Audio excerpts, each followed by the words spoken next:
नमस्कार प्रिय विद्यार्थियों, आप सभी का स्वागत है आपके अपने यूट्यूब चैनल को करिकुलर मास्टर में। आज के वीडियो के माध्यम से हम लोग चर्चा करेंगे कार्यालयी हिंदी और कंप्यूटर के बारे में। बहुत ही बारीकी के साथ कार्यालयी हिंदी और कंप्यूटर से बनने वाले मोस्ट इंपॉर्टेंट 100 एमसीक्यूज के बारे में चर्चा करेंगे।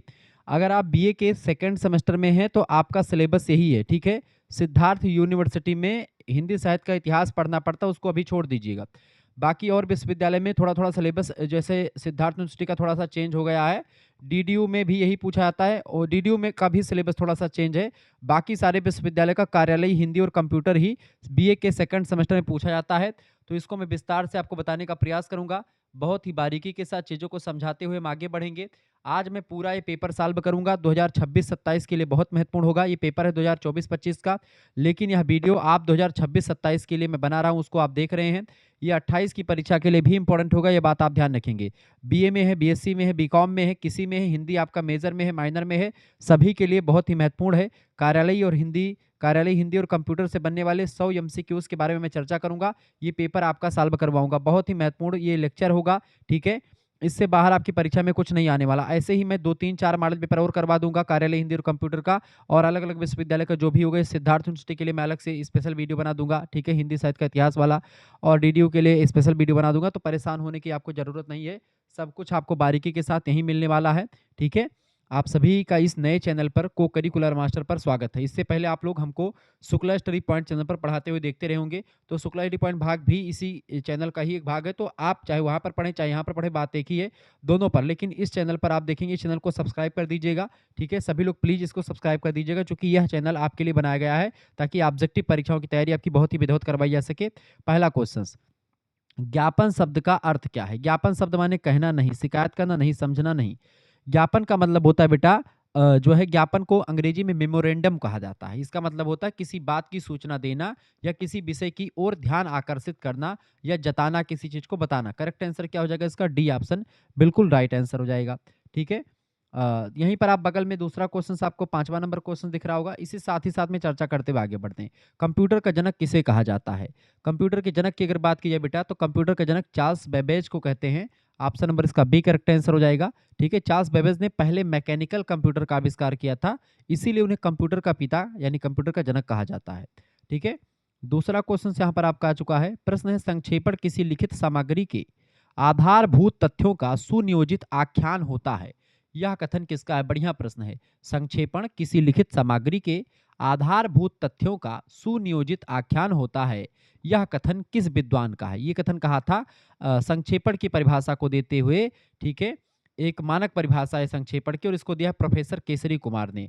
ऑप्शन नंबर इसका ए करेक्ट आंसर हो जाएगा। छठा क्वेश्चन यहीं पर बगल में आप देख लीजिएगा, बढ़िया क्वेश्चन है आपका। प्रश्न है, सॉफ्टवेयर क्या है? सॉफ्टवेयर की अगर बात करें बाबू, तो सॉफ्टवेयर क्या होगा आपका? सॉफ्टवेयर जो होगा कंप्यूटर संचालन संबंधी प्रोग्राम है ये।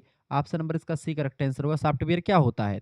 निर्देशों और प्रोग्रामों का एक समूह होता है जो कंप्यूटर के हार्डवेयर को बताता है कि उसे क्या करना है। यानी सॉफ्टवेयर ये बताता है हार्डवेयर को कि क्या करना है, और हार्डवेयर उस काम को करता है, ठीक है। आगे देखते हैं, अगला क्वेश्चन आपका आ चुका। तीसरा नंबर प्रश्न आप यहीं पर देखेंगे। प्रश्न है, पल्लवन किसका विपरीत यानी उल्टा होता है? तो पल्लवन जो होता है बेटा, ये एक संक्षेपण का उल्टा होता है। संक्षेपण का उल्टा क्या होता है? पल्लवन होता है। संक्षेपण माने क्या होता है? कोई बड़ी विषय वस्तु लिखी है, कोई बड़ा उपन्यास है, तो उसको 5 से 6 पेज में, 10 पेज में लिख करके उसका सार समझा देना, यानी कि सार सार को गह लिए और थोथा दिए उड़ाए। यानी कि जैसे कि बहुत बड़ी विषय वस्तु को समझना है, उसको कम शब्दों में जो चीजें समझा दे, ऐसी प्रक्रिया संक्षेपण कहलाती है। जैसे बड़े बड़े अधिकारी जो होते हैं, उनके पास टाइम बिल्कुल भी नहीं होता है। ऐसे में वो बड़े अधिकारी जो होते हैं, एक संक्षेपकर्ता अपने साथ रखते हैं कि पूरे दिन की खबर, पूरे दिन का जो ब्यौरा है, सब कुछ उनको 1 पन्ने 2 पन्ने बढ़िया तरीके से लिख करके समझा दें या बता दें। यानी कि भावों को पल्लव जो है संक्षेपित करना, यानी कि जानकारी जो बड़ी है उसको छोटा करके लिखना। पल्लवन का मतलब क्या होता है? जो जानकारी छोटी है उसको विस्तार से लिखना, ठीक है। जैसे बिहारी के दोहे संक्षेपण में लिखे हैं। बिहारी के दोहों की अगर आपको व्याख्या करनी हुई तो व्याख्या करना वहीं पर पल्लवन हो जाएगा। जैसे कि क्या है कि चरण धरत चिंता करत और नींद न भावत शोर और सुवर्ण को खोजत फिरत कवि व्यभिचारी चोर। अब कवि व्यभिचारी चोर, यहाँ पर तीनों का अर्थ सुवर्ण से लिया गया। कवि अच्छे वर्णों को ढूंढता है, यानी सुवर्ण। सुवर्ण माने क्या होता है? अच्छा वर्ण। ढूंढता है, सुवर्ण को खोजत फिरत कवि, कवि ढूंढता है ऐसे व्यभिचारी, व्यभिचारी व्यक्ति जो होता है सुंदर वर्ण की स्त्रियों को ढूंढता है, यानी कि जो गोरहर स्त्री होती हैं, सुंदर स्त्री होती हैं, उनके प्रति आकर्षित होता है, जो व्यभिचारी कामी पुरुष होता है वो, ठीक है। और चोर, चोर जो होता है वो भी सुवर्ण को ही खोजता है, यानी कि सोना, सुवर्ण माने सोना। यहाँ पर सुवर्ण के तीन अर्थ हुए, एक तो भैया सुंदर वर्ण वाली स्त्री, यानी कि बढ़िया गोराहर सुंदर स्त्री। दूसरी दूसरा क्या होता है, सुवर्ण, यानी कि सुंदर वर्ण, सुंदर अक्षर की ढूंढ में कौन रहता है खोज में, वो रहता है आपका कवि, ठीक है। और सुंदर जो चीजें आभूषण होता है जिसको सुवर्ण कहते हैं, यानी सोना, सोने की खोज में हमेशा चोर रहता है कि कितना अच्छा मिल जाए। ये लोग हमेशा फूंक फूंक करके कदम रखते हैं, चरण धरत चिंता करत नींद न भावत सोर, ठीक है, ये बात आप ध्यान रखेंगे। तो संक्षेपण जो होता है, ये बिहारी लाल का दोहा संक्षेपण का एक उदाहरण है, ठीक है। कम शब्दों में बहुत बड़ी बातें कह देता है। अब इसी बिहारी के दोहों को बड़े अच्छे तरीके से समझा करके लिखना ही भाव का पल्लवन हो गया, यानी कि संक्षेपण किसी बड़ी विषय वस्तु को छोटा करके लिखना संक्षेपण, किसी बड़ी विषय वस्तु को, ठीक है, छोटा करके लिखने को संक्षेपण, और किसी छोटी वस्तु को बड़ा करके लिखना, यानी किसी सूक्ति की व्याख्या करना, किसी दोहे की व्याख्या करना, ये सब आपका पल्लवन कहलाता है। तो भाव, पल्लवन और संक्षेपण, यहाँ से प्रश्न खूब पूछा जाएगा, परीक्षा ऑब्जेक्टिव हो चाहे लिखी, तो सभी के लिए इंपॉर्टेंट होगा। वीर बहादुर सिंह पूर्वांचल विश्वविद्यालय, महात्मा गांधी काशी विद्यापीठ, जनरल चंद्रशेखर बलिया विश्वविद्यालय, एमजी पैरू बरेली रोहिलखंड, मासा कुंभरी सहारनपुर, राजा महेंद्र प्रताप सिंह स्टेट यूनिवर्सिटी, एक जमदेशपुर यूनिवर्सिटी भी नई खुली है, उसके लिए इंपॉर्टेंट है। इसके लिए साथ ही साथ में माँ विंध्यवासिनी मिर्जापुर, माँ पाटेश्वरी बलरामपुर विश्वविद्यालय, माँ साकुम्भरी सहारनपुर विश्वविद्यालय, ठीक है। इसके अलावा आपका डॉक्टर भीमराव अंबेडकर आगरा विश्वविद्यालय, राजा महेंद्र प्रताप सिंह स्टेट यूनिवर्सिटी सहारनपुर, ठीक है। इसके अलावा आपका जो है प्रोफेसर रज्जू भैया स्टेट यूनिवर्सिटी लखनऊ विश्वविद्यालय, ठीक है। ऐसे तमाम प्रकार के और विश्वविद्यालय जहाँ तक भी मेरे बच्चे पढ़ते होंगे अलग अलग विश्वविद्यालय के, सभी के लिए इंपॉर्टेंट होगा। सातवां क्वेश्चन, भारत का पहला कंप्यूटर जो इलेक्ट्रॉनिक कारपोरेशन ऑफ इंडिया के द्वारा बनाया गया था, सातवां नंबर, भारत का वह पहला कंप्यूटर जो इलेक्ट्रॉनिक कारपोरेशन ऑफ इंडिया के द्वारा बनाया गया है, वो है बी, यानी कि सिद्धार्थ, ठीक है। सिद्धार्थ कंप्यूटर जो है ये भारत में विकसित पहला कंप्यूटर था जिसे ECIL द्वारा निर्मित किया गया है, यानी इलेक्ट्रॉनिक कारपोरेशन ऑफ इंडिया को ही ECIL के नाम से जाना जाता है। चौथा प्रश्न आपका आ चुका, विभिन्न आयोगों के द्वारा जो निष्कर्ष और सुझाव दिए जाते हैं उन्हें क्या कहते हैं। तो विभिन्न प्रश्न क्या पूछा गया है, विभिन्न आयोगों के द्वारा जो निष्कर्ष और सुझाव दिए जाते हैं उनको हम रिपोर्ट यानी कि प्रतिवेदन कहते हैं, अंग्रेजी में रिपोर्ट और हिंदी में प्रतिवेदन कहा जाता है। प्रतिवेदन जो होता है किसी घटना, किसी कार्य या आयोग की जांच के बाद जो प्रस्तुत किया जाने वाला विवरण होता है उसको हम प्रतिवेदन कहते हैं, ठीक है। आठवां क्वेश्चन, दुनिया का पहला नेटवर्क कौन सा था। दुनिया का पहला नेटवर्क था आरपानेट। आरपानेट जो है दुनिया का पहला नेटवर्क है। आरपानेट का फुल फॉर्म जानते हैं क्या होता है, advance advance research project, advance research product agency, agency network, net माने नेटवर्क, ठीक है, ध्यान रखेंगे। तो ए माने क्या होगा यहाँ पर, आरपानेट का फुल फॉर्म, ए माने होता है आपका एडवांस, आर माने रिसर्च, पी माने प्रोजेक्ट, आर माने क्या, ए माने क्या होता है एजेंसी, और ये नेट माने होता है नेटवर्क, ठीक है, ध्यान रखें। तो ये आधुनिक इंटरनेट का आधार बना आगे चल करके आरपानेट, ठीक है। 9वां नंबर क्वेश्चन आप देखें, बहुत ही बारीकी के साथ आप चीज़ों को समझ पा रहे हैं। एक चीज़ मैं आपको यहीं पर बताना चाहूँगा कि अगर आपको पीडीएफ प्राप्त करना है ऐसे तमाम प्रकार के सब्जेक्ट का, जैसे हिंदी, ज्योग्राफी, पॉलिटी, संस्कृत, सभी सब्जेक्ट का आपको यहाँ पर नोट्स मिल जाएगा, ऑब्जेक्टिव भी लिखित भी। तो अगर आपको नोट्स प्राप्त करना है, लाइव क्लास वाले ग्रुप से व्हाट्सएप से जुड़ना है हमारे, वैसे वीडियो लेक्चर्स आपको यूट्यूब पर अधिकतर मिल जाएंगे, लेकिन जब आप हमारे व्हाट्सएप ग्रुप से जुड़ते हैं तो वहाँ पर आपको पीडीएफ नोट्स मिलती है और चैप्टर वाइज पीडीएफ नोट्स भी हो जाता है। इसके साथ ही साथ में ऑब्जेक्टिव टाइप का क्वेश्चन पेपर आपके लिए व्यवस्थित किया जाता है, जो कि आपकी परीक्षा के लिए बहुत ही महत्वपूर्ण है। इसमें से आपको करना है 9984, ठीक है, 039 139, इस नंबर पर आपको क्या करना है, व्हाट्सएप पर एसएमएस करना है, ठीक है। क्या एसएमएस करेंगे, आप अपना नाम एसएमएस कर दीजिएगा, अपनी यूनिवर्सिटी का नाम, अपने सब्जेक्ट के नेम, और आप किस सेमेस्टर में है अपने सेमेस्टर का नाम लिख करके भेज दीजिएगा, ठीक है। इतना लिख करके, जैसे सेकंड सेमेस्टर में है आप लिख करके भेजेंगे, क्योंकि सेकंड सेमेस्टर की क्लास आपकी मात्र 100 रुपये फीस में आपके लिए दी जाएगी, ये बात ध्यान रखें। लेकिन जो बच्चे ऑफर का लाभ उठाना चाहते हैं, यानी सेकंड एंड थर्ड सेमेस्टर एक साथ ज्वाइन होना चाहते हैं, तो सेकंड सेमेस्टर का सभी सब्जेक्ट का पीडीएफ नोट्स और थर्ड सेमेस्टर का अगले जगह यानी 1 साल तक का पूरा आपका फीस जमा हो जाएगा। तो उसके लिए फीस केवल 150 लगेगा, केवल 6 महीने तक की फीस 100 रुपये है, और 1 साल तक ज्वाइन करेंगे तो 150 रुपये फीस में आपका सेकंड सेमेस्टर पूरा पढ़ाया जाएगा और थर्ड सेमेस्टर भी पूरा सभी सब्जेक्ट का पढ़ाया जाएगा, मेजर माइनर को करिकुलर।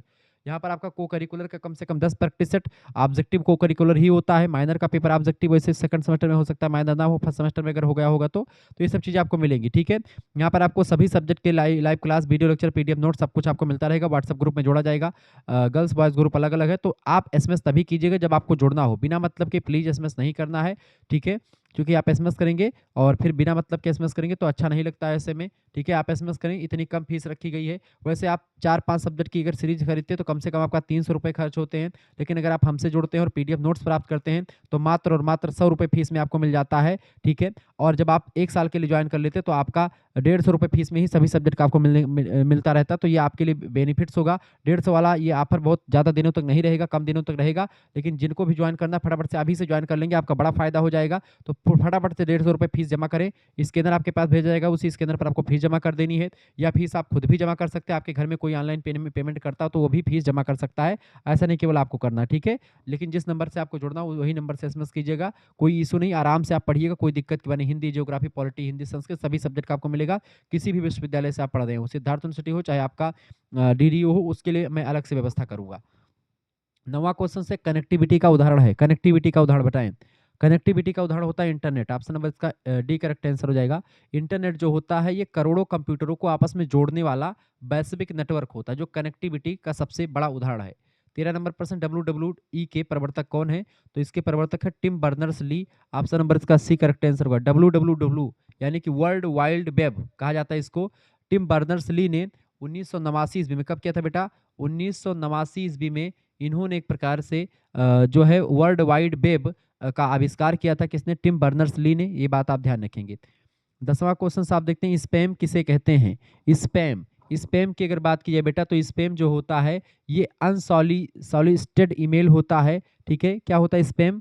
अनसॉलिसिटेड ईमेल होता है ये, ठीक है। यानी अवांछित या अनचाहा ईमेल जो आमतौर पर विज्ञापनों के लिए थोक में भेजे जाते हैं आपके पास, उसी को स्पैम कहा जाता है। ऑप्शन नंबर इसका सी करेक्ट आंसर होगा। 14 नंबर प्रश्न है, कल्याण पत्रिका कहाँ से प्रकाशित होती थी? तो कल्याण पत्रिका अपने यही उत्तर प्रदेश के गोरखपुर जिले से प्रकाशित होती थी। ऑप्शन नंबर इसका बी करेक्ट आंसर हो जाएगा। कल्याण धार्मिक पत्रिका सुप्रसिद्ध है। गीता प्रेस गोरखपुर जो है, जहाँ से रामचरितमानस छपा, जहाँ से तमाम सारे ग्रंथ जो है हिंदू हिंदू धर्म ग्रंथ का सबसे बड़ा प्रकाशक रहा है गीता प्रेस गोरखपुर, तो वहीं से कल्याण नाम की पत्रिका भी प्रकाशित होती रही है, ठीक है। आगे देखते हैं। 11 नंबर क्वेश्चन से आपका डॉट डोमेन का संबंध किससे है? Dot domain, dot com domain, ये एक प्रकार से एक क्या है? ये एक प्रकार से आपका व्यापारिक संस्था के लिए डॉट कॉम डोमेन का प्रयोग किया जाता है। डॉट कॉम का अर्थ होता है कॉमर्शियल, ठीक है। कॉम माने होता है कॉमर्शियल, ठीक है, व्यावसायिक। जो व्यावसायिक संगठनों के लिए उपयोग किया था। ईमेल के लास्ट में आप देखते हैं डॉट कॉम, जैसे कि आपका नाम, कुछ नंबर और उसके बाद में @gmail.com, ठीक है, इस तरीके से। 15 नंबर प्रश्न, ईमेल सॉरी ई शिक्षा से जुड़ी चुनौतियां क्या क्या हैं? ई शिक्षा से जुड़ी चुनौतियां जैसे कि अवसाद से पीड़ित होने की संभावना हो सकती है, दोषपूर्ण इंटरनेट कनेक्शन, लैब का मुश्किल होना, ये सारी चुनौतियां सामना करना पड़ता है इलेक्ट्रॉनिक शिक्षा में। जैसे आप पढ़ रहे हैं, इंटरनेट खराब हो जाए, तकनीकी लैब कमी हो जाए, छात्रों में एकाकीपन और मनोवैज्ञानिक मुद्दे चुनौतियां होती हैं। चूंकि आप देखते हैं अवसाद से पीड़ित व्यक्ति से लगातार ऑनलाइन पढ़ते दिक्कत हो सकती है। आप बाहरी दुनिया से नहीं मिलते तो आपको थोड़ा सा टेंशन आ सकता है, चिंता हो सकती है, अवसाद हो सकता है, जैसे कभी कभी मुझे भी लगता है। लेकिन मैं जो है महीने भर पे एक आध बार घूम टहल लेता हूँ जा करके, ठीक है, ताकि थोड़ा सा रिलैक्स हो जाए। क्योंकि ऑनलाइन पढ़ाते ऑनलाइन एक ही रूम में बंद रहते रहते आप चिंतित हो जाते हैं और आप एकाकीपन का अनुभव करने लगते हैं, जो कि बिल्कुल सही नहीं होता है। 12 नंबर क्वेश्चन से, ईमेल का जन्मदाता किसे माना जाता है? ईमेल का जन्मदाता 12 नंबर, ईमेल का जन्मदाता माना जाता है बेटा किसको? जो है टॉमलिंसन को। रे टॉमलिंसन जो हैं, इन्होंने 1971 ईस्वी में पहली बार नेटवर्क पर संदेश भेजने की प्रणाली विकसित की, और चिन्ह जो है ये उसी का चुनाव इन्होंने ही किया था। इस चिन्ह का जो चिन्ह है ईमेल ऐसे वाला, ये चिन्ह भी रे टॉमलिंसन के द्वारा ही दिया गया है। ये ऑप्शन करेक्ट आंसर होगा। 16 नंबर क्वेश्चन से, आलोचना पत्रिका प्रकाशित होती है, बताएं। आलोचना पत्रिका प्रकाशित होती है कहाँ से? तो ये नई दिल्ली से प्रकाशित होती है आलोचना पत्रिका। प्रसिद्ध साहित्यिक पत्रिका है, दिल्ली से प्रकाशित होती है ये। आगे देखते हैं 17 नंबर क्वेश्चन आप देखेंगे, फटाफट से आप देखने का प्रयास करेंगे। 17 नंबर क्वेश्चन से, हिंदी विकिपीडिया का प्रारंभ कब हुआ था? हिंदी विकिपीडिया का प्रारंभ 2003 में हुआ। ऑप्शन नंबर इसका बी करेक्ट आंसर हो जाएगा, ठीक है। जुलाई 2003 में हिंदी विकिपीडिया की शुरुआत हुई थी। 22 नंबर क्वेश्चन बगल में ही देख लीजिएगा, कंप्यूटर सिस्टम के किस भाग को भौतिक रूप से स्पर्श किया जा सकता है? तो भौतिक रूप से हम लोग हार्डवेयर को स्पर्श कर सकते हैं, जबकि आप देखते हैं हार्डवेयर जैसे माउस हो गया, कीबोर्ड, ये सब हार्डवेयर होते हैं, इनको आप छू सकते हैं, इनको आप देख सकते हैं, ये भौतिक अंग होते हैं। जबकि सॉफ्टवेयर जो होता है, डाटा सॉफ्टवेयर, ऑपरेटिंग सिस्टम जो होते हैं, ये आंतरिक चीजें होती हैं, इनको आप देख नहीं पाते हैं, ये एक प्रकार से अदृश्य होते हैं, बस इनको केवल आप जो है इनके द्वारा काम होता है, ये प्रोग्राम होते हैं, दिखते नहीं है। 18 नंबर क्वेश्चन, हिंदी का प्रथम ब्लॉग, हिंदी का प्रथम ब्लॉग फटाफट से आप बताएंगे। 18 नंबर करेक्ट आंसर क्या होगा? हिंदी का प्रथम ब्लॉग क्या है? 9211 हिंदी का प्रथम ब्लॉग है, option number C correct answer होगा। 9211 को हिंदी का पहला व्यक्तिगत ब्लॉग माना जाता है, इसके लेखक हैं आलोक। ठीक है, अगला क्वेश्चन आपके स्क्रीन पर आ चुका है, फटाफट से आप देखेंगे।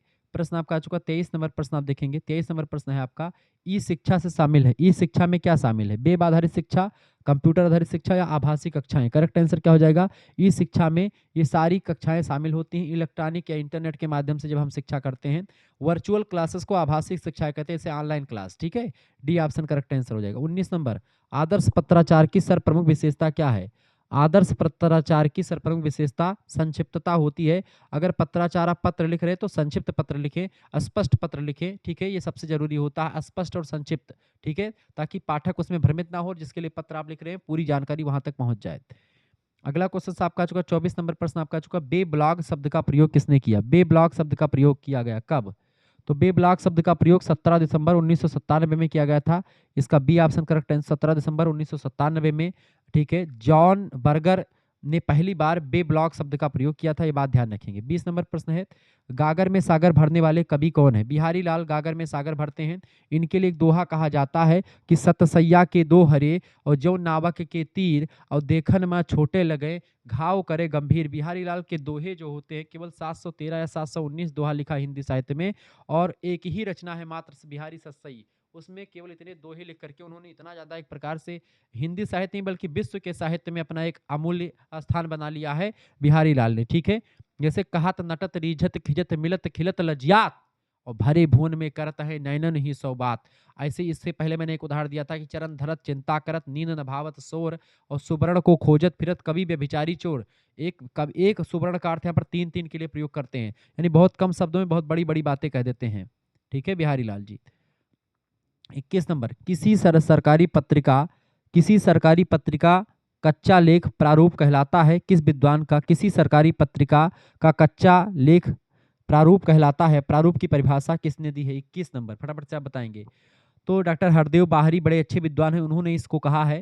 ठीक, उन्होंने कहा कि प्रशासनिक शब्दावली और प्रारूपण ड्राफ्टिंग पर व्यापक काम किया है, और उन्होंने इस कथन को कहा कि किसी सरकारी पत्रिका का जो कच्चा लेख होता है उसी को प्रारूप कहा जाता है, ड्राफ्ट कहा जाता है।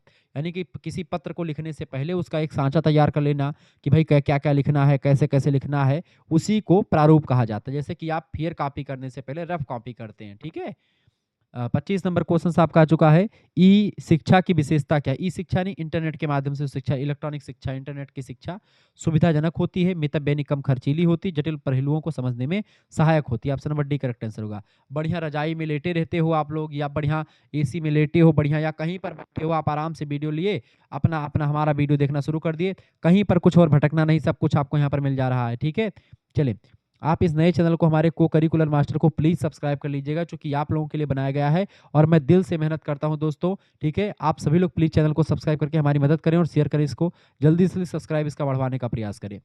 अगला क्वेश्चन आपका आ चुका है 26 नंबर क्वेश्चन आप देखेंगे महोदय। 26 नंबर प्रश्न आपका आ चुका, बहुत ही जबरदस्त क्वेश्चन है। प्रश्न क्या है 26 नंबर का? बहुत बढ़िया तरीके से बताएं। 26 नंबर, ज्ञान दर्शन चैनल किसके द्वारा संचालित होता है? तो ज्ञान दर्शन चैनल जो है इग्नू के द्वारा संचालित होता है। किसके द्वारा बेटा? इग्नू के द्वारा संचालित होता है। ऑप्शन नंबर इसका बी करेक्ट आंसर हो जाएगा। ज्ञान दर्शन एक शैक्षिक टेलीविजन चैनल होता है जिसका नोडल केंद्र इग्नू है,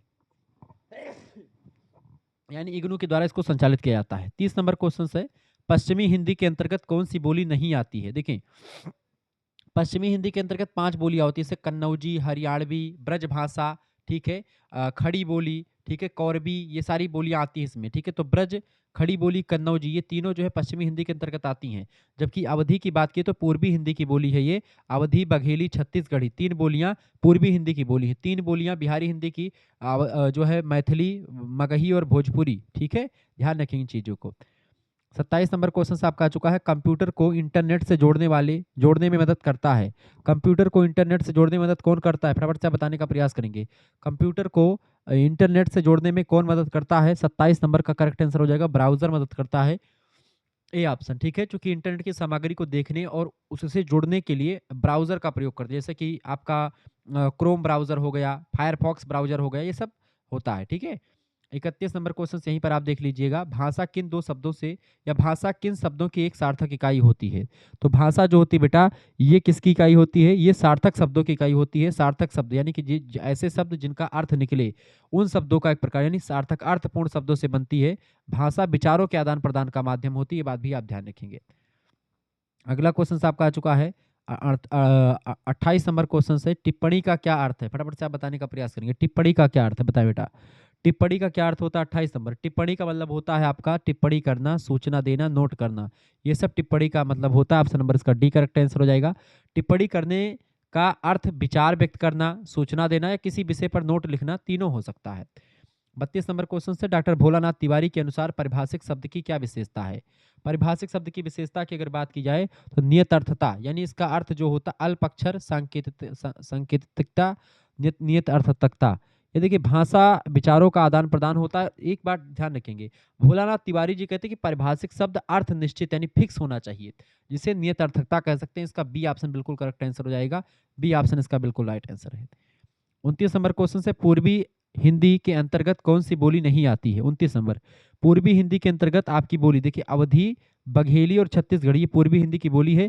जबकि ब्रज भाषा, खड़ी बोली, ठीक है, कौरवी, कन्नौजी, हरियाणवी, ये सब बोली आपकी किसकी है, पश्चिमी हिंदी की बोलियां हैं। 33 नंबर क्वेश्चन से, पल्लवन का सिद्धांत क्या है। पल्लवन का सिद्धांत मतलब सदैव व्यास शैली का प्रयोग होता है इसमें, पल्लवन में बिल्कुल होता है। विचारों की क्रमबद्धता भी इसमें होती है और सरल शब्दावली का प्रयोग भी पल्लवन में होता है, ताकि समझाया जा सके। ऑप्शन नंबर इसका डी करेक्ट आंसर होगा, ऊपर तो सभी इसका राइट आंसर है। 34 नंबर प्रश्न आप देखेंगे, प्रतिवेदन का प्रयोग अंग है, बताएं प्रतिवेदन का प्रयोग अंग। 34 नंबर, फटाफट से आप बताने का प्रयास करेंगे। प्रतिवेदन का प्रयोग अंग इनमें से कौन सा है। देखिए, पूर्व कथन, जांच की पद्धति और निष्कर्ष, ये तीनों जो हैं प्रतिवेदन प्रयोग के ही अंग हैं। ऑप्शन नंबर इसका डी करेक्ट आंसर होगा, उपरोक्त तो सभी इसका राइट आंसर है। 38 नंबर क्वेश्चन आप देख लीजिएगा, सरकारी पत्र में सर्वप्रथम क्या लिखा जाता है। 38 नंबर, सरकारी पत्र में सबसे पहले क्या लिखा जाता है, तो पत्र संख्या सबसे पहले लिखा जाता है। क्या लिखा जाता है, सरकारी पत्र लिखते समय सबसे पहले आपको सबसे ऊपर दाईं और बाईं, दाईं या बाईं ओर प्रारूप के अनुसार, जैसा आपका प्रारूप तैयार किया हो किस तरफ लिखना है, पत्रांक यानी पत्र संख्या लिखी जाती है, ताकि रिकॉर्ड करने में आसानी हो कि कौन से नंबर का ये पत्र है। तो पत्र संख्या इसका ए ऑप्शन करेक्ट आंसर होगा। आगे देखते हैं, 35 नंबर प्रश्न आपका आ चुका है, प्राचीन काल में राजकाज एवं प्रशासन की भाषा क्या थी। तो प्राचीन काल में राजकाज और प्रशासन की जो भाषा थी बेटा, ये क्या हुआ करती थी। 35 नंबर का करेक्ट आंसर क्या हो जाएगा, बिल्कुल संस्कृत हुआ करती थी। संस्कृत भाषा की बात की, बड़ी फेमस भाषा है। भाषा मुख्या मधुरा दिव्या गीर्वाण भारती, तस्या ही मधुरम काव्यम तस्मादपि शुभाषितम। संस्कृत भाषा बहुत ही फेमस भाषा, प्रसिद्ध भाषा है। संस्कृत से बनी पाली, पाली से प्राकृत, प्राकृत से अभ्रंश, अभ्रंश से अवहट, और अवहट से आकर के हिंदी बनती है, ध्यान रखेंगे। ठीक है, 39 नंबर क्वेश्चन से, एक ही विषय का पत्र जब अनेक विभाग अध्यक्ष को भेजा जाता है, तब उस पत्र को हम क्या कहते हैं, बताएं। यानी जब एक ही विषय का पत्र अनेक विभाग अध्यक्षों को भेजा जाता है, तब ऐसे पत्र को हम लोग सर्कुलर बोलते हैं, यानी कि परिपत्र अंग्रेजी में, हिंदी में परिपत्र और अंग्रेजी में सर्कुलर कहते हैं। ठीक है, यानी जब एक ही सूचना या निर्देश कई व्यक्तियों या कई कार्यालयों तक पहुंचाने के लिए जारी किया तो उसको सर्कुलर कहते हैं। जैसे कि जब यूनिवर्सिटीज जो होती हैं, कई कॉलेजों को एक प्रकार से नोटिस लिखती है, सर्कुलर जारी करती है, तो वो आपका परिपत्र ही होता है जो यूनिवर्सिटीज कॉलेजों को लिखती हैं। अगला क्वेश्चन 36 नंबर प्रश्न है, पारिभाषिक शब्द का अन्य नाम क्या है। पारिभाषिक शब्द का अन्य नाम क्या होता है बेटा, तकनीकी शब्द कहते हैं पारिभाषिक शब्द को, तकनीकी शब्द कहते हैं, टेक्निकल टर्म्स बोलते हैं। ठीक है, क्योंकि ये किसी विशेष विषय, जैसे विज्ञान के तो विज्ञान से ही हैं, दर्शन, विधि, ये अपना निश्चित अर्थ व्यक्त करते हैं, इनका कोई दूसरा अर्थ नहीं होता, कोई कॉपी नहीं होती इनकी, इनका अर्थ फिक्स होता है। ठीक है, 40 नंबर क्वेश्चन से, आवेदन पत्र क्या है। आवेदन पत्र क्या है, फटाफट से आप बताने का प्रयास करेंगे। आवेदन पत्र बताएंगे, 40 नंबर प्रश्न है। आवेदन पत्र जो होते हैं वो कार्यालय पत्र को आवेदन पत्र कहते हैं। ऑप्शन नंबर इसका सी करेक्ट आंसर हो जाएगा। आवेदन पत्र जैसे किसी पद, छुट्टी या सेवा के लिए कार्यालय में दिया जाता है, इसीलिए यह कार्यालय पत्राचार के अंतर्गत आता है। ठीक है, 41 नंबर क्वेश्चन आपका आ चुका है, उच्च अधिकारियों को उचित परामर्श कौन देता है? उच्च अधिकारियों को उचित परामर्श देता है कौन? टिप्पणकार जो होता है, जो टिप्पणी करने वाला व्यक्ति होता है, ये उच्च अधिकारियों को एक परामर्श देता है कि भाई आपको क्या करना चाहिए। कार्यालय में नोटिंग या टिप्पण लिखने वाला व्यक्ति टिप्पणकार कहलाता है। उसी विचाराधीन मामले के तथ्यों को स्पष्ट करके अधिकारियों को निर्णय लेने में परामर्श देता है कि भाई किसी मुद्दे पर निर्णय आपको कैसे लेना है, टिप्पणीकार ही करता है। 37 नंबर क्वेश्चन आपका आ चुका है, प्रश्न है बाबू, भारतीय संविधान के द्वारा किस भाषा को मान्यता प्राप्त नहीं है? तो देखिए किस भाषा को मान्यता प्राप्त नहीं है, 37 नंबर बताएंगे। देखिए मैथिली, संस्कृत, उर्दू, इन तीनों को जो है 22 भाषाओं में दर्जा दिया गया है। ठीक है, जो भाषा शामिल है संविधान के अंतर्गत, ठीक है, तो इसमें तीनों भाषाएं शामिल हैं, जबकि भोजपुरी को शामिल नहीं किया गया है। लगातार मांग उठती है, भारतीय संविधान की जो 8वीं अनुसूची है संविधान की, उसमें 22 भाषाओं को शामिल किया गया है। ठीक है, इसमें मैथिली, संस्कृत, उर्दू, हिंदी, सारे अधिकतर 22 भाषाएं हैं, बोडो, डोगरी, ठीक है, मैथिली, संथाली, ये सब शामिल हैं। जबकि भोजपुरी को संवैधानिक दर्जा नहीं मिला हो, इसको लेकर के लगातार लोग प्रयास करते हैं कि मिल जाए। 42 नंबर क्वेश्चन आपका आ चुका, संक्षेपण कितने प्रकार का होता है? 42 नंबर, संक्षेपण कितने प्रकार का होता है बेटा? संक्षेपण जो होता है वो 2 प्रकार का होता है। ऑप्शन नंबर इसका ए करेक्ट आंसर हो जाएगा। ठीक है, 2 प्रकार कौन कौन से? एक होता है प्रवाहमय संक्षेपण और एक होता है तालिका संक्षेपण। तो 42 नंबर का करेक्ट आंसर क्या हो जाएगा? बिल्कुल ए ऑप्शन यानी कि 2। ठीक है, आगे देखते हैं, अगला क्वेश्चन आपका आ चुका, फटाफट से आप देखेंगे। 43 नंबर प्रश्न आपका आ चुका है, निम्न में से कौन कंप्यूटर की इनपुट डिवाइस है? इनपुट डिवाइस बताएं, फटाफट से आप बताएंगे। 43 नंबर का करेक्ट आंसर क्या हो जाएगा? सभी लोग बताने का प्रयास करेंगे, बहुत ही जबरदस्त तरीके से मैं आपके लिए लेक्चर लेकर के आया हूँ। 43 नंबर प्रश्न आपका करेक्ट आंसर क्या हो जाएगा? 43 नंबर बताएंगे सभी लोग, बिल्कुल। निम्नलिखित में से कौन कंप्यूटर की इनपुट डिवाइस है? इनपुट डिवाइस यानी कि जो, जैसे अगर आप बाहर से कोई चीज लिख रहे हैं, जैसे प्रिंटर जो होता है कंप्यूटर से बाहर निकालता है चीजों को, तो वो आपका बाहरी डिवाइस हो जाता है। आउटपुट जैसे सीपीयू, आउटपुट डिवाइस जो होता है, प्रिंटर आउटपुट डिवाइस है, और सीपीयू प्रोसेसिंग यूनिट होता है। ठीक है, इनमें से तो सीपीयू क्या है? सेंट्रल प्रोसेसिंग यूनिट इसका फुल फॉर्म होता, तो ये तो होगा नहीं। प्रिंटर आउटपुट डिवाइस है, ये भी नहीं होगा। कीबोर्ड जो होता है बेटा, ये आपका कीबोर्ड, कीबोर्ड ही आपका क्या है? इनपुट डिवाइस होता है। कीबोर्ड क्या? कीबोर्ड मतलब जैसे अब आप कोई टाइपिंग करते हैं, तो टाइपिंग आप करते हैं तो वो डाटा अंदर जाता है, बाहर से डाटा जब अंदर जाता है तो उसको इनपुट डिवाइस कहा जाता है, ऐसे उपकरणों को। लेकिन जब वही उपकरण से बाहर से प्रिंटर से आप कागज पर छाप करके बाहर निकालते हैं चीजों को, तो वो आउटपुट डिवाइस है, चूंकि वो कंप्यूटर के मामले को, कंप्यूटर के जो तथ्य हैं या कंप्यूटर की जो जानकारी उसको बाहर निकालता है। ठीक है, जिसको आप छू सकते हैं, तो वो आपका आउटपुट डिवाइस होता है। तो सीपीयू जो होता है सेंट्रल प्रोसेसिंग यूनिट होता है बेटा, ये बात आप ध्यान रखेंगे। कंप्यूटर का मस्तिष्क कहा जाता है सीपीयू को। प्रिंटर आउटपुट डिवाइस होता है, जबकि कीबोर्ड ही इनपुट डिवाइस है। ऑप्शन नंबर इसका सी करेक्ट आंसर होगा। 47 नंबर क्वेश्चन आपका आ चुका है, संसद में प्रयोग की जाने वाली भाषा का संबंध भारतीय संविधान के किस अनुच्छेद में निहित है? बताएं। 47 नंबर प्रश्न, संसद में प्रयोग की जाने वाली भाषा का संबंध भारतीय संविधान के किस अनुच्छेद में निहित है? तो अनुच्छेद 120 में निहित है। ऑप्शन नंबर इसका बी करेक्ट आंसर हो जाएगा, आर्टिकल 120 में। ठीक है, अनुच्छेद 120 संसद की कार्रवाई की भाषा यानी हिंदी अंग्रेजी के बारे में बताता है कि हिंदी और अंग्रेजी दोनों भाषाओं में संसद की कार्रवाई होगी। 44 नंबर क्वेश्चन से, हिंदी दिवस कब मनाया जाता है? हिंदी दिवस कब मनाया जाता है बेटा? 44 नंबर, हिंदी दिवस मनाया जाता है 14 सितंबर 1949 को मनाया गया था पहली बार, और तभी से 14 सितंबर को आजकल जो है संविधान सभा ने हिंदी को राजभाषा के रूप में स्वीकार किया था, इसी डेट को। इसीलिए एक प्रकार से ये करेक्ट आंसर हो जाएगा ए ऑप्शन। ठीक है, 14 सितंबर 1949। ठीक है, राइट आंसर हो जाएगा आपका, 14 सितंबर को हिंदी दिवस मनाया जाता है।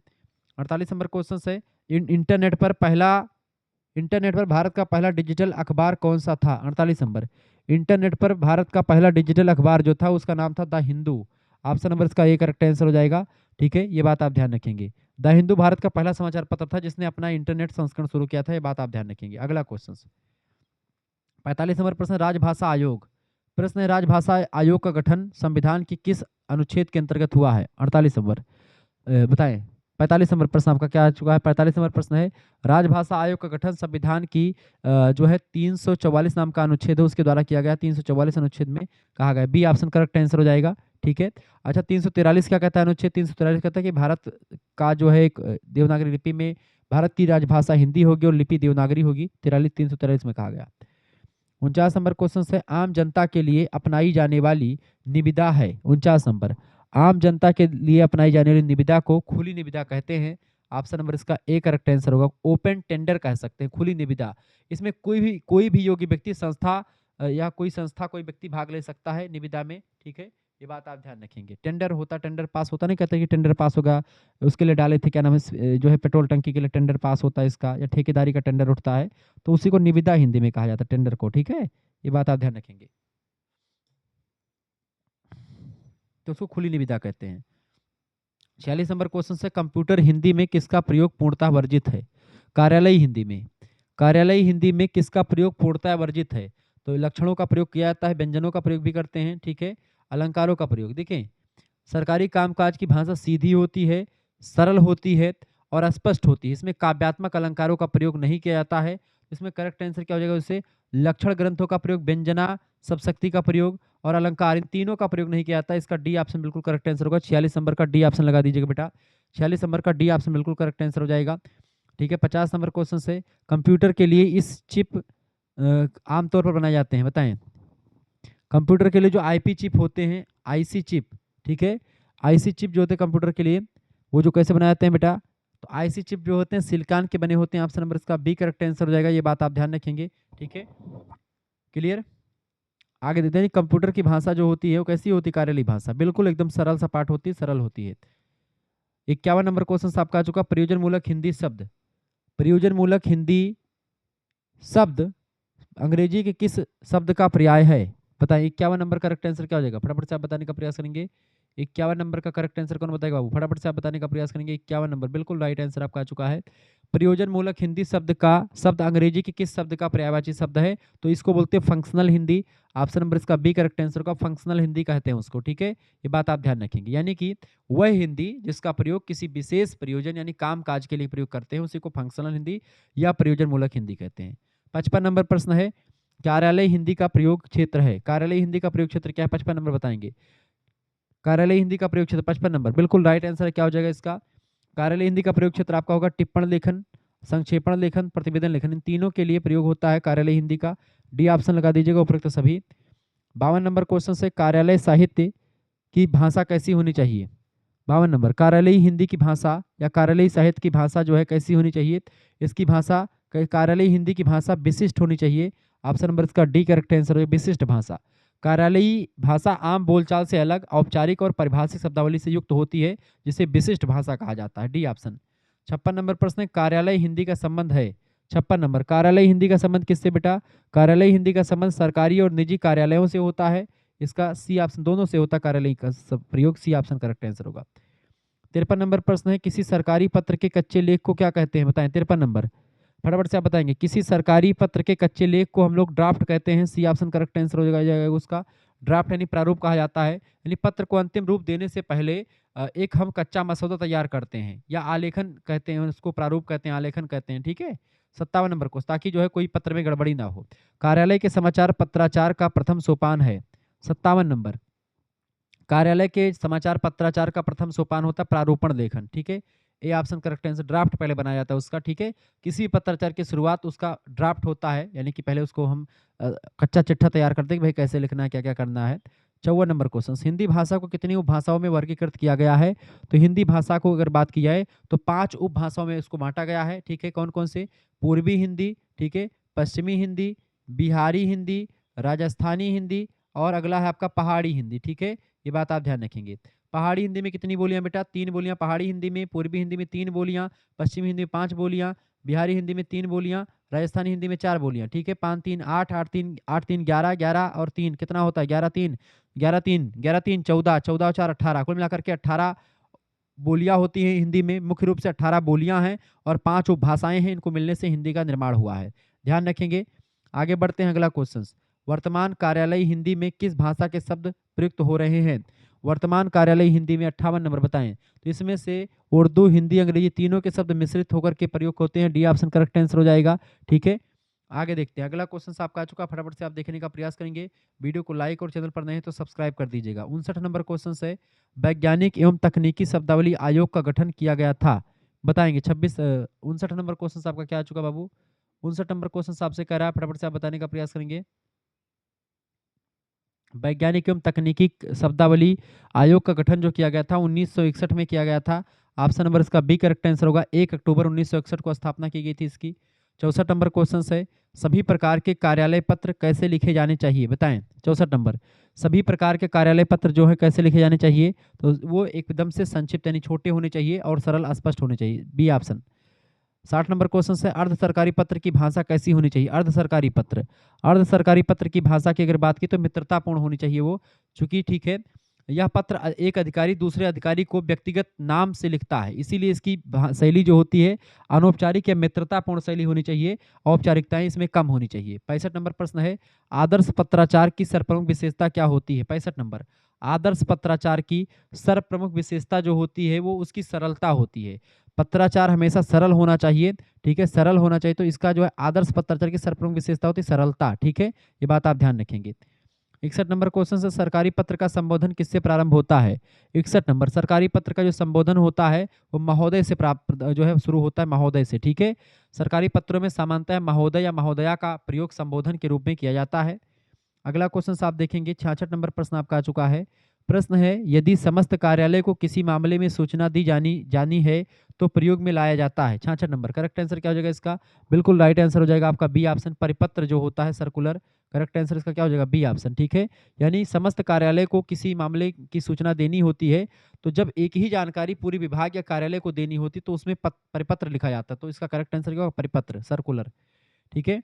अगला क्वेश्चन आपका आ चुका है 62 नंबर, सरकारी पत्रों की भाषा कैसी होनी चाहिए, 62 नंबर, सरकारी पत्रों की जो भाषा होनी चाहिए बेटा तटस्थ होनी चाहिए, ऑप्शन नंबर इसका सी करेक्ट आंसर हो जाएगा। अगला क्वेश्चन आप देखते हैं 63 नंबर प्रश्न है, प्रश्न है आपका आवेदन पत्र की विषय वस्तु कैसी होनी चाहिए, 63 नंबर, आवेदन पत्र की विषय वस्तु संक्षिप्त यानी छोटी होनी चाहिए, ऑप्शन नंबर इसका डी करेक्ट आंसर हो जाएगा, क्योंकि किसी भी आवेदन में आप अपनी बातों को संक्षेप में और स्पष्ट रूप से कहें ताकि प्रभावी लगे।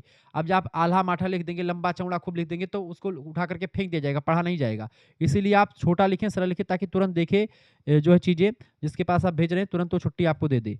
शासकीय सूचना क्या होती है, 67 नंबर, शासकीय सूचना क्या होती है बेटा, शासकीय सूचना अधिसूचना को यानी कि नोटिफिकेशन को अधिसूचना कहते हैं, डी ऑप्शन का, इसी को शासकीय सूचना कहते हैं। राज्य सरकार के द्वारा राजपत्र यानी गजट में प्रकाशित आधिकारिक जानकारी को ही अधिसूचना कहा जाता है, यह बात आप ध्यान रखेंगे, ठीक है। आगे बढ़ते हैं और चीजों को जानने का प्रयास करते हैं। 68 नंबर क्वेश्चन आपका आ चुका है, बहुत ही जबरदस्त प्रश्न है परीक्षा के दृष्टिकोण से आपके, ठीक है, वीडियो को लाइक कर दीजिएगा, चैनल पर अगर नए हैं तो सब्सक्राइब कर दीजिएगा।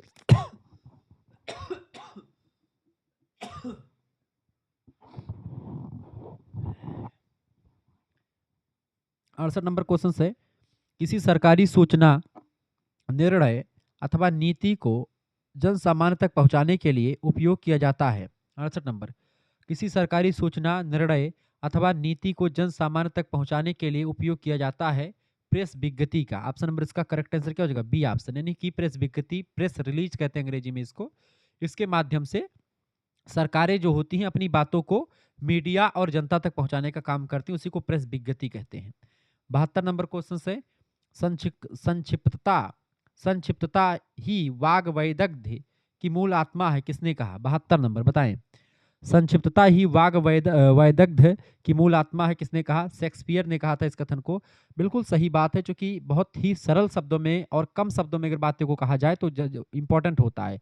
इन्होंने कहा था, क्या कहा था शेक्सपियर ने, कि brevity is the soul of wit, इसी को हिंदी में संक्षिप्तता ही वाग वैदग्ध्य की मूल आत्मा है कहा जाता है हिंदी में।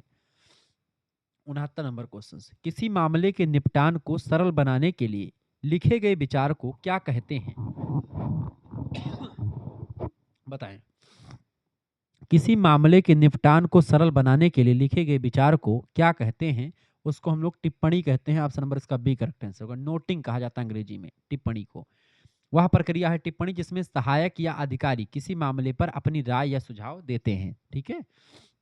73 नंबर क्वेश्चन, लंबे वाक्य के स्थान पर छोटे वाक्य लिखना किसकी विशेषता है, बताएं, फटाफट से आप बताएंगे। लंबे वाक्य के स्थान पर छोटे वाक्य लिखना जो होता है एक संक्षेपण की विशेषता होती है, ऑप्शन नंबर इसका ए करेक्ट है, संक्षेपण में ऐसा होता है। आगे देखते हैं अगला क्वेश्चन आपका चुका 70 नंबर क्वेश्चन से, प्रारूपण को अंग्रेजी में क्या कहते हैं, प्रारूपण को अंग्रेजी में क्या कहते हैं बेटा, ड्राफ्टिंग कहते हैं, ड्राफ्टिंग, ऑप्शन नंबर इसका सी करेक्ट आंसर हो जाएगा, ठीक है। 74 नंबर प्रश्न है, पल्लवन सदैव किस शैली में लिखा जाता है, 74 नंबर, पल्लवन जो होता है बेटा, पल्लवन हमेशा व्यास शैली में लिखा जाता है, व्यास शैली में खूब बढ़ा चढ़ा करके लिखा जाता है, ये बात आप ध्यान रखेंगे, ठीक है। इसमें विस्तार दिया था, इसीलिए व्यास यानी विस्तृत शैली अपनाई जाती है। व्यास माने विस्तृत शैली, संक्षेपण में समास शैली अपनाई जाती है, जबकि पल्लवन में व्यास शैली अपनाई जाती है। दोनों में ध्यान रखेंगे, ठीक है। 71 नंबर, प्रारूपण लेखन में सर्वप्रथम किस बात पर ध्यान दिया जाता है? 71 नंबर, प्रारूपण लेखन की अगर बात की तो इसमें हमको संदर्भों पर ध्यान देना होता है, यानी किसी भी प्रारूप लिखने से पहले पिछले संदर्भ यानी रेफरेंस का उल्लेख करना सबसे जरूरी होता है कि भाई किसके बारे में आप लिख रहे हैं, संदर्भ का बहुत जरूरी होता है। ए ऑप्शन करेक्ट आंसर हो जाएगा इसका, ठीक है। 75 नंबर क्वेश्चन से पल्लवन लेखन में किस काल का प्रयोग किया जाता है? तो पल्लवन लेखन में हमेशा आप देखते हैं वर्तमान काल में ही पल्लवन लिखा जाता है। किसी विचार को विस्तार देते समय उसे वर्तमान के परिप्रेक्ष्य में सार्वभौमिक सत्य की तरह प्रस्तुत करना चाहिए। वर्तमान काल, ऑप्शन नंबर इसका एक करेक्ट आंसर होगा। आगे देखते हैं, अगला क्वेश्चन आपका आ चुका 76 नंबर प्रश्न है, किसी घटना, जानकारी, निरीक्षण तथा सर्वेक्षण का तथ्यान्वेषी प्रस्तुतिकरण किसमें किया जाता है? 76 नंबर, किसी घटना, जानकारी, निरीक्षण तथा सर्वेक्षण तथा तथ्य उन्मुखी प्रस्तुतिकरण जो होता है प्रतिवेदन में होता है, रिपोर्ट में होता है। सी ऑप्शन करेक्ट आंसर हो जाएगा। डेटा का व्यवस्थित प्रस्तुतिकरण होता है प्रतिवेदन। 80 नंबर क्वेश्चन, कंप्यूटर का मस्तिष्क किसे कहा जाता है? तो सीपीयू को, सेंट्रल प्रोसेसिंग यूनिट, कंप्यूटर का मस्तिष्क कहलाता है। अच्छा, रोम का फुल फॉर्म क्या होता है? रीड ओनली मेमोरी रोम का फुल फॉर्म होता है। रैम का फुल फॉर्म क्या होता है? रैंडम एक्सेस मेमोरी इसका फुल फॉर्म होता है। ध्यान रखेंगे इन सभी प्रश्नों को। चलिए, 77 नंबर क्वेश्चन आपका आ चुका है, प्रतिवेदन से संबंधित विधा। प्रतिवेदन से संबंधित विधा जो होती है आपकी वो रिपोर्टाज कहलाती है। बी ऑप्शन करेक्ट आंसर हो जाएगा। रिपोर्टाज कहते हैं उसको, प्रतिवेदन को, क्योंकि रिपोर्टाज साहित्य वह विधा है जो रिपोर्ट यानी प्रतिवेदन के बहुत करीब होती है, ठीक है। फ्रेंच भाषा का शब्द है रिपोर्ट। 81 नंबर क्वेश्चन से, कार्यालय भाषा का उद्देश्य क्या है? बताएं। 81 नंबर, फटाफट से आप बताने का प्रयास करें। 81 नंबर करेक्ट आंसर क्या हो जाएगा? कार्यालयी भाषा का उद्देश्य क्या है? तो इसका करेक्ट आंसर क्या हो जाएगा? हिंदी का प्रचार प्रसार करना, देश की राष्ट्रभाषा सुनिश्चित करना और हिंदी को सम्मान दिलाना, ये कार्यालयी भाषा का उद्देश्य ही रहा है। डी ऑप्शन इसका राइट आंसर लगा देंगे 81 नंबर का, ठीक है। आगे देखते हैं 78 नंबर क्वेश्चन से, संक्षेपण की विशेषता क्या है? संक्षेपण पूर्णता, क्रमबद्धता और संक्षिप्तता तीनों विशेषताओं को अपने में शामिल करता है। 78 नंबर का डी ऑप्शन बिल्कुल राइट आंसर हो जाएगा, ठीक है। 82 नंबर प्रश्न, प्रथम राजभाषा आयोग के अध्यक्ष कौन थे? तो प्रथम राजभाषा आयोग के अध्यक्ष कौन थे बेटा? बाल गंगाधर खेर, उनका नाम है बीजी खेर। ऑप्शन नंबर इसका ए करेक्ट आंसर हो जाएगा। बीजी खेर की अध्यक्षता में 1955 ईस्वी में प्रथम राजभाषा आयोग का गठन किया गया था, ठीक है। 79 नंबर क्वेश्चन से, पल्लवन का अर्थ होता है पल्लव उत्पन्न करना अर्थात विषय विस्तार करना, किसने कहा था? 79 नंबर का करेक्ट आंसर क्या हो जाएगा? बिल्कुल राइट आंसर है, राजेंद्र प्रसाद सिंह ने कहा था। राजेंद्र प्रसाद सिंह जी ने क्या कहा कि पल्लवन का अर्थ होता है पल्लव उत्पन्न करना अर्थात विषय का विस्तार करना, ठीक है। ये बात आप ध्यान रखेंगे। पल्लवन की एक साहित्यिक परिभाषा है ये। 83 नंबर क्वेश्चन से, केंद्रीय सरकार के सभी कार्यालय में हिंदी भाषा द्वारा काम करने का आदेश था। 83 नंबर बताएंगे। केंद्रीय सरकार के सभी कार्यालय में हिंदी भाषा द्वारा काम करने का आदेश था राजभाषा अधिनियम 1976 के द्वारा। ऑप्शन नंबर इसका ए करेक्ट आंसर हो जाएगा। राजभाषा नियम 1976 के माध्यम से हिंदी के प्रयोग को अनिवार्य और सुव्यवस्थित करने के निर्देश दिए गए थे। ये बात आप ध्यान रखेंगे, ठीक है। आगे बढ़ते हैं और भी चीज़ों को जानने का प्रयास करते हैं। फटाफट से वीडियो को लाइक कर दीजिएगा, चैनल पर अगर नए हैं तो सब्सक्राइब भी कर दीजिएगा। चलिए, 84 नंबर क्वेश्चन आपका आ चुका बाबू। 84 नंबर प्रश्न आपका आ चुका, फटाफट से आप देखने का प्रयास करेंगे। प्रश्न है, पारिभाषिक शब्दावली है। पारिभाषिक शब्दावली जो होती है सुनिश्चित अर्थों में प्रयुक्त होने वाले शब्दों को पारिभाषिक शब्द कहते हैं। सी ऑप्शन करेक्ट आंसर हो जाएगा इसका, ठीक है। 88 नंबर क्वेश्चन से, किसी प्रसिद्ध उक्ति, कथन, सूक्ति को विस्तार से के साथ लिखने की प्रक्रिया क्या कहलाती है? उसको पल्लवन कहा जाता है। 88 नंबर का करेक्ट आंसर क्या हो जाएगा? बी ऑप्शन, ठीक है। पल्लवन कहा जाता है विस्तार से लिखने की प्रक्रिया को। अगला क्वेश्चन आपका आ चुका 85 नंबर प्रश्न है, पारिभाषिक शब्दावली की आवश्यकता होती है। पारिभाषिक शब्दावली की आवश्यकता होती है शिक्षा तथा सरकारी कामकाज के लिए। ऑप्शन नंबर इसका बिल्कुल डी ऑप्शन राइट आंसर हो जाएगा। 89 नंबर क्वेश्चन आप देखेंगे, मिनट किसे कहते हैं? मिनट। 89 नंबर, मिनट की अगर बात की बेटा, मिनट जो होता है मंत्री, प्रधानमंत्री और राष्ट्रपति के द्वारा लिखी गई टिप्पणियों को मिनट कहा जाता है। तो जब मंत्री, बड़े प्रधानमंत्री या राष्ट्रपति कोई टिप्पणी लिखते हैं तो उसी को मिनट कहा जाता है। ए ऑप्शन करेक्ट आंसर हो जाएगा, ठीक है। ये बात आप ध्यान रखें। अगला क्वेश्चन आपका आ चुका है 86 नंबर प्रश्न है, पारिभाषिक शब्दावली तैयार करने वाली सरकारी संस्था कौन सी है? 86 नंबर, तो वैज्ञानिक तथा तकनीकी शब्दावली आयोग कहा जाता है उसको। सी ऑप्शन करेक्ट आंसर हो जाएगा। यही जो आयोग है ये पारिभाषिक शब्दावली ने की टेक्निकल जो टर्म्स होते हैं, टेक्निकल जो एक प्रकार से पारिभाषिक शब्द को एक तकनीकी शब्द भी कहते हैं, तो उसका निर्माण कौन करता है? वैज्ञानिक तथा तकनीकी शब्दावली आयोग के द्वारा होता है। 90 नंबर क्वेश्चन आप देखेंगे बाबू। 90 नंबर प्रश्न, संचार क्रांति के फलस्वरूप किस प्रारूप का प्रयोग अब बंद हो गया है? 90 नंबर बताने का प्रयास करेंगे। 90 नंबर का करेक्ट आंसर क्या हो जाएगा? संचार क्रांति के फलस्वरूप किस प्रारूप का प्रयोग अब बंद हो गया है? तो अब जो है अधिसूचना जारी है, घोषणा भी जारी है, रेडियोग्राम भी चल रहा है। तार का प्रयोग जो है टेलीग्राम का, ये बंद हो गया है। ठीक है, यानी तार का प्रयोग अब बंद कर दिया गया है। ऑप्शन नंबर इसका सी करेक्ट आंसर। इंटरनेट और मोबाइल के आने के बाद भारत में टेलीग्राम सेवा आधिकारिक रूप से बंद कर दी गई है। ठीक है, अगला क्वेश्चन 87 नंबर प्रश्न है, मैनुअल का क्या अर्थ होता है?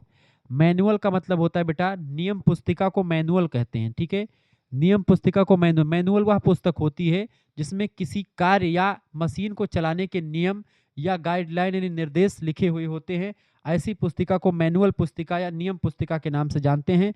91 नंबर क्वेश्चन आपका आ चुका है, भारत में कंप्यूटर युग की शुरुआत कब हुई थी?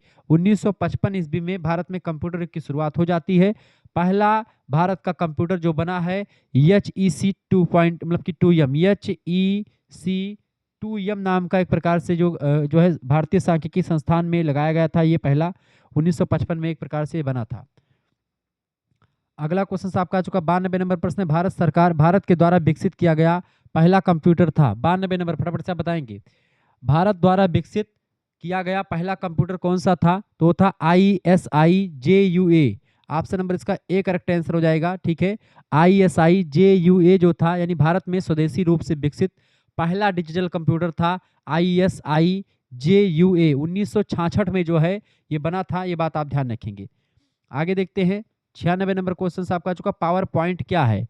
पावर पॉइंट क्या है बेटा? पावर पॉइंट एक सॉफ्टवेयर होता है, पावर पॉइंट प्रेजेंटेशन। ठीक है, एक सॉफ्टवेयर होता है, प्रेजेंटेशन सॉफ्टवेयर है ये, जिसका उपयोग स्लाइड बनाने के लिए किया जाता है। तो ये एक सॉफ्टवेयर है। ऑप्शन नंबर इसका सी करेक्ट आंसर हो जाएगा। 96 नंबर का करेक्ट आंसर क्या हो जाएगा? C option. ठीक है, अगला क्वेश्चन आपका आ चुका है 97 नंबर ही देख लीजिए। पीपीटी के अंतर्गत पेज को क्या कहा जाता है? PPT, power point presentation, PPT का फुल फॉर्म होता है, ये बात आप ध्यान रखेंगे। इसके अंतर्गत प्रत्येक पेज को स्लाइड कहा जाता है। स्लाइड माने क्या होता है? इसका बी ऑप्शन मैं आपको दिखाता हूँ।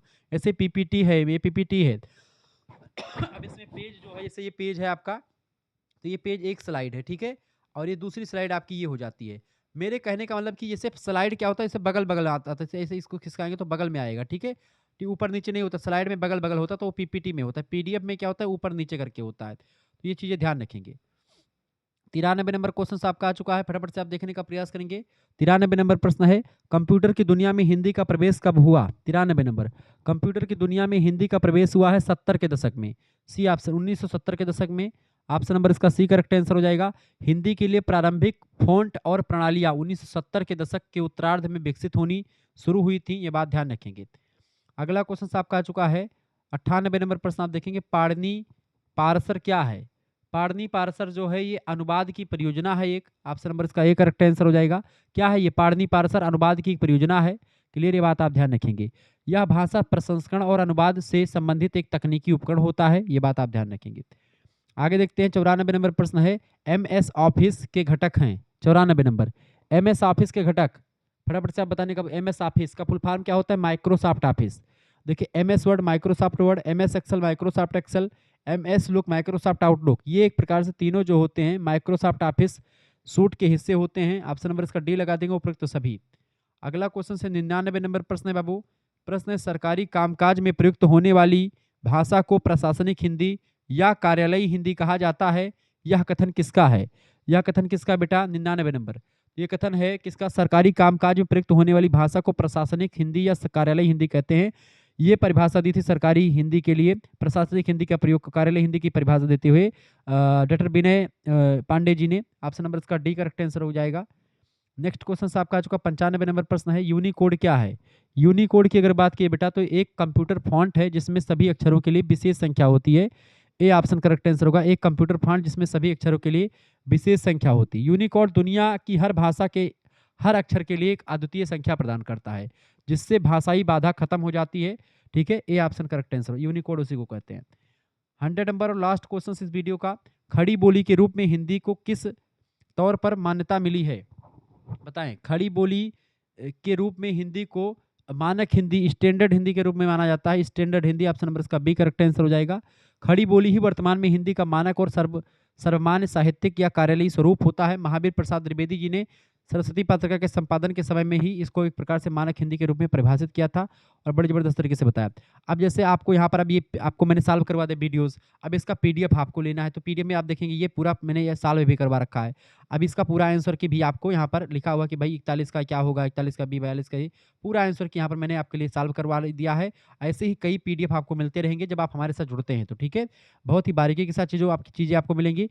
एसएमएस करना है आपको 9984 039 139, इस नंबर पर आपको व्हाट्सएप पर एसएमएस कर देना है। 9984 039 139 पर क्या अपना नाम एसएमएस कर दीजिएगा, अपनी यूनिवर्सिटी का नाम, अपने सब्जेक्ट के नेम और आप किस सेमेस्टर में अपने सेमेस्टर का नाम लिख करके भेज दीजिएगा, ठीक है? Second semester. तो आपके लिए क्या किया जाएगा, जैसे आप इतना एसएमएस करेंगे आपके पास एक क्यूआर कोड भेजा जाएगा इसके अंदर, उसी पर आपको 100 रुपये फीस जमा कर देने हैं और जैसे 100 रुपये फीस जमा करेंगे आपको व्हाट्सएप ग्रुप से जोड़ा जाएगा, वहीं पर आपको लाइव क्लास की link, video lecture, PDF note सब कुछ आपको मिल जाएगा। सबसे महत्वपूर्ण बात है कि आपको यहाँ पर पीडीएफ नोट जो मिलेंगे उनके आंसर साथ में रहेंगे। अब लिखने वाली परीक्षा अगर आपकी अति लघु उत्तरीय, लघु उत्तरीय, दीर्घ उत्तरीय होगी तो उसके लिए भी सभी जैसे कई क्वेश्चन पेपर अधिकतर पिछले साल के कई पेपर, अब आपकी साल के कई पेपर आपको सॉल्व करवा करके उनके आंसर भी साथ में रहेंगे। तो प्रीवियस ईयर साल पेपर कम से कम 3-4 पेपर आपको सॉल्व करके दे दीजिएगा, 5 पेपर कम से कम मैं व्यवस्था करूँगा, लिखित वाला भी और ऑब्जेक्टिव वाला भी। और उससे बाहर कुछ नहीं आएगा तो और आपको कुछ पढ़ने की जरूरत नहीं पड़ेगी, सब कुछ यहीं से आपको मिल जाएगा। लेकिन जो बच्चे चाहते हैं सभी सब्जेक्ट का, Hindi, geography, polity, history, Sanskrit सभी का आपको मिल जाएगा। अंग्रेजी का भी अब की बार मैं प्रयास करूँगा पूरा, मात्र 100 रुपये फीस में, ठीक है? और अगर 150 रुपये फीस अगर आपके पास है, 150 रुपये फीस अगर आप जमा करेंगे तो आपको ना केवल सेकंड सेमेस्टर बल्कि आपको पूरा थर्ड सेमेस्टर भी मिलेगा। यानी कि सेकंड सेमेस्टर और थर्ड सेमेस्टर पूरा 1 साल की फीस आपकी अगर जमा करनी है तो ऑफर भी चल रहा है, आपको ही बताया जा रहा है, केवल आप चूँकि पुराने स्टूडेंट हैं इसीलिए। तो सेकंड एंड थर्ड सेमेस्टर दोनों के लिए अगर आप जुड़ेंगे तो मात्र 150 रुपये फीस यानी 50 रुपये की छूट लग जाएगी। ऑफर कुछ ही दिनों के लिए वैध है, जल्दी से जुड़ने का प्रयास करें। फीस आप खुद भी जमा कर सकते हैं, किसी दूसरे से भी जमा करवा सकते हैं, ठीक है? तुरंत आप फीस जमा करेंगे, आपको जोड़ा जाएगा और कहीं पर भटकना नहीं। आप एक सब्जेक्ट की सीरीज खरीदेंगे कम से कम 60 रुपये लगेंगे, आप 4-5 सब्जेक्ट की सीरीज खरीदोगे कम से कम आपका 300-400 रुपये खत्म हो जाएंगे। लेकिन मात्र 100 रुपये फीस में पूरा 6 महीने तक की पढ़ाई करेंगे आप और 150 रुपये में पूरा 1 साल आपको पढ़ाया जाएगा, सेकंड सेमेस्टर पूरा थर्ड सेमेस्टर सभी सब्जेक्ट का, केवल एक सब्जेक्ट का नहीं सभी सब्जेक्ट का। तो ये आपके लिए बहुत ही सबसे इंपॉर्टेंट बात है कि आपको पीडीएफ मिलेगा, आपको सीरीज या किताब नहीं खरीदनी पड़ेगी। तो आपका इतना बचत हो रहा है तो आप अगर इतना फीस जमा कर दे तो कोई इशू नहीं है, ठीक है? सब कुछ आपको मिलेगा, बहुत ही व्यवस्थित क्रम में मैं चीज़ों को दूंगा। ऑब्जेक्टिव परीक्षा हो चाहे लिखित परीक्षा हो, पूरा विस्तार से आपको यहाँ पर समझ में आ जाएगा, ठीक है? धन्यवाद, मिलते हैं फिर नेक्स्ट वीडियो में, तब तक के लिए जय हिंद जय भारत। आप सभी का बहुत बहुत धन्यवाद हमारे से जुड़ने के लिए। इसी प्रकार से अपना प्यार दुलार हमेशा बनाए रखेंगे। बहुत बहुत धन्यवाद।